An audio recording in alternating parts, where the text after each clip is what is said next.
When you hear the word healthy, what comes to mind?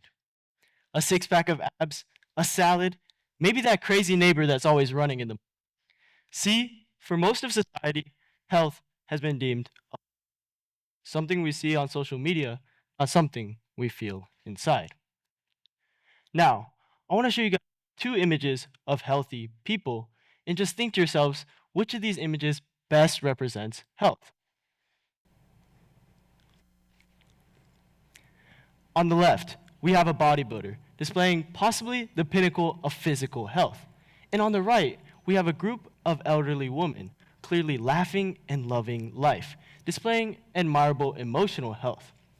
So with both of these images displaying healthy people, but in two drastically different manners, we come to ask ourselves the big question. So what does being healthy really mean?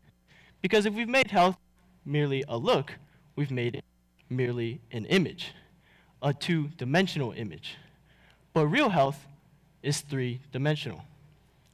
So what if we collectively redefine health, not as a look, but as a balance, a three-dimensional view: physical, mental, and emotional.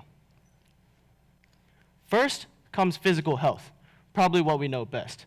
Moving around, eating, sleeping, doing everything to keep our physical selves in the best shape possible. But this seemingly simple concept can be misunderstood. See, we think of physical health as having a six-pack of abs but in reality, it's about feeling capable. As Mahatma Gandhi once said, it is health that is real, not pieces of gold and silver. Think about that. In our world, we are constantly striving to reach the pinnacle of success, status, and image. But if we aren't healthy in the end, none of this matters. Physical health is a foundation everyone needs to actually live life, not just post about it. You won't be able to dreams if your body can't keep up, but you also can't love your body if you treat it like it's enough. Next comes mental health, maybe the most overlooked, but affects so many of us in our youth. According to a 2023 brief from the CDC, amongst adolescents aged 12 through 17, 20.3% had a diagnosed anxiety, depression, or behavioral condition. Taking a look at this graph, we can see that these numbers are only going up. But these aren't just numbers. They're our friends, our family, and our generation. Now, I want to give you guys a short story about my mental health. So about 2 years ago, I started working at Kumon. I know some in the audience may know Kumon and maybe hate it, but essentially, it's a reading tutoring center. After picking up this job, I had a lot on my plate. I was balancing rigorous schoolwork, my newfound job, my hobbies, of course. Time and time again, when I was tired, I thought to myself, I need to push through. Nothing's easy in life.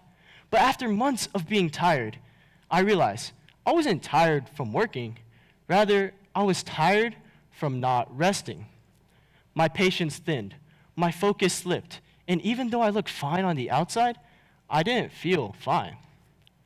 So I started small, taking real breaks, opening up to people such as my family and friends, and allowing myself to slow down. Because when you take life one step at a time, you don't lose productivity, you gain clarity. And in a world where many teenagers are struggling silently, real strength isn't just about pushing through. It's about pausing and taking a deep breath. Lastly comes emotional health, the most human of them all. We think of emotional health as being connected with people, but in reality, it's about feeling safe, valued, and seen by other people. We live in a world where teenagers have hundreds of followers on social media, but still feel alone. And in a world where elders have decades of knowledge, but still go unheard. See, in our society, we are more connected ever online. But in reality, many of us are emotionally starving. And the truth is, no diet, workout, or meditation app can help with that. What really helps is listening, empathy, and genuine human connection. Being healthy means taking care of your body, of course, but it also means taking care of your mind and heart.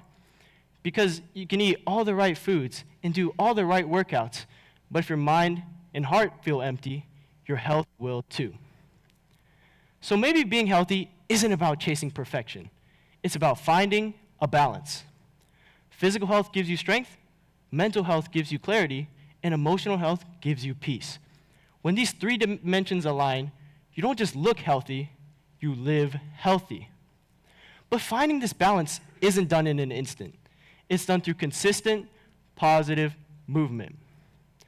Now, I want to introduce a principle that helps with this, the 1% principle, a methodical approach to life popularized by American Tommy Baker. Taking a look at this chart, we can see if we improve the way we act by 1% every day, we don't just end the year 1% better. We end the year almost 38 times better. But if we diminish the way we act by 1% every day, we end the year at almost 0.